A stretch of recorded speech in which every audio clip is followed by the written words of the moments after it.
ओम नमः शिवाय। साथियों, मैं प्रदीप सिंह, फाउंडर ऑफ अनंत विजय सेवा संस्थान। साथियों, आज आपको मैं श्रीमद् भागवत गीता का अध्याय 8 भगवत प्राप्ति का श्लोक नंबर 3 का संस्कृत और हिंदी वाचन करके सुनाऊंगा। तो श्लोक नंबर 3 है, अक्षरम ब्रह्म परमं स्वभावो अध्यात्म मुच्यते भूत भावोदिभवकारो विसर्ग कर्म संगीता। इसका हिंदी अनुवाद है, भगवान श्री कृष्ण अर्जुन से कहते हैं, हे अर्जुन, अविनाशी और दिव्य जीव ब्रह्म कहलाता है और उसका नित्य स्वभाव अध्यात्म या आत्म कहलाता है। जीवों के भौतिक शरीर से संबंधित गतिविधि कर्म या सकाम कर्म कहलाती है। तात्पर्य है, ब्रह्म अविनाशी तथा नित्य है और इसका विधान कभी भी नहीं बदलता, किंतु ब्रह्म से भी परे परब्रह्म होता है। ब्रह्म का अर्थ है जीव तथा परब्रह्म का अर्थ है भगवान। जीव का स्वरूप भौतिक जगत में उसकी स्थिति से भिन्न होता है। भौतिक चेतना में उसका स्वभाव पदार्थ पर प्रभुत्व जताना है, किंतु आध्यात्मिक चेतना या कृष्ण भावनामृत में उसकी स्थिति परमेश्वर की सेवा करना है। जब जीव भौतिक चेतना में होता है तो उसे इस संसार में विभिन्न प्रकार के शरीर धारण करने पड़ते हैं। यह भौतिक चेतना के कारण कर्म अथवा विविध सृष्टि कहलाता है। वैदिक साहित्य में जीव को जीवात्मा तथा ब्रह्म कहा जाता है, किंतु उसे कभी परब्रह्म नहीं कहा जाता। जीवात्मा विभिन्न स्थितियां ग्रहण करता है। कभी वह अंधकार पूर्ण भौतिक प्रकृति से मिल जाता है और पदार्थ को अपना स्वरूप मान लेता है, तो कभी वह परा आध्यात्मिक प्रकृति के साथ मिल जाता है। इसलिए वह परमेश्वर की तटस्थता शक्ति कहलाता है।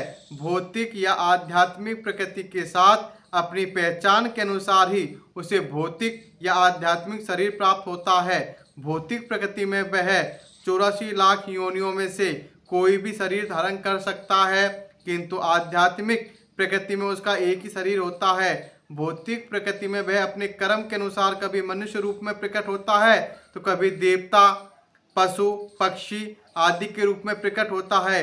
स्वर्ग लोक की प्राप्ति तथा वहां का सुख भोगने की इच्छा से वह कभी कभी यज्ञ संपन्न करता है, किंतु जब उसका पूर्ण क्षीण हो जाता है तो वह पुनः मनुष्य रूप में पृथ्वी पर वापस आ जाता है। यह प्रक्रिया कर्म कहलाती है। छांदोग्य उपनिषद में वैदिक यज्ञ अनुष्ठानों का वर्णन मिलता है। यज्ञ की वेदी पर 5 अग्नियों को 5 प्रकार की आहुतियां दी जाती है। ये 5 अग्नियां स्वर्गलोक, बादल, पृथ्वी, मनुष्य तथा स्त्री रूप मानी जाती है और श्रद्धा, सोम, वर्षा, अन्न तथा वीर्य ये 5 प्रकार की आहुतियां हैं। यज्ञ प्रक्रिया में जीव अविष्ट स्वर्ग लोकों की प्राप्ति के लिए विशेष यज्ञ करता है और उन्हें प्राप्त करता है। जब यज्ञ का पूर्ण क्षीण हो जाता है तो जीव पृथ्वी पर वर्षा के रूप में उतरता है और अन्न का रूप ग्रहण करता है। इस अन्न को मनुष्य खाता है, जिससे यह वीर्य में परिणत होता है, जो स्त्री के गर्भ में जाकर फिर से मनुष्य का रूप धारण करता है। यह मनुष्य पुनः यज्ञ करता है और पुनः यह वही चक्र चलता है।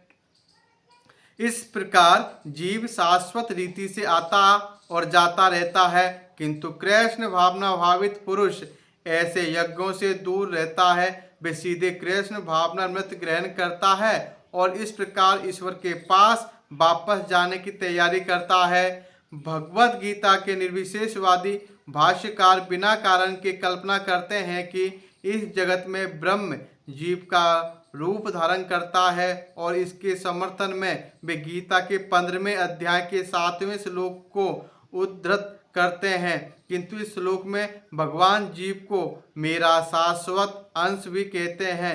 भगवान का यह अंश जीव भले ही भौतिक जगत में आ गिरता है, किंतु परमेश्वर कभी नीचे नहीं गिरता।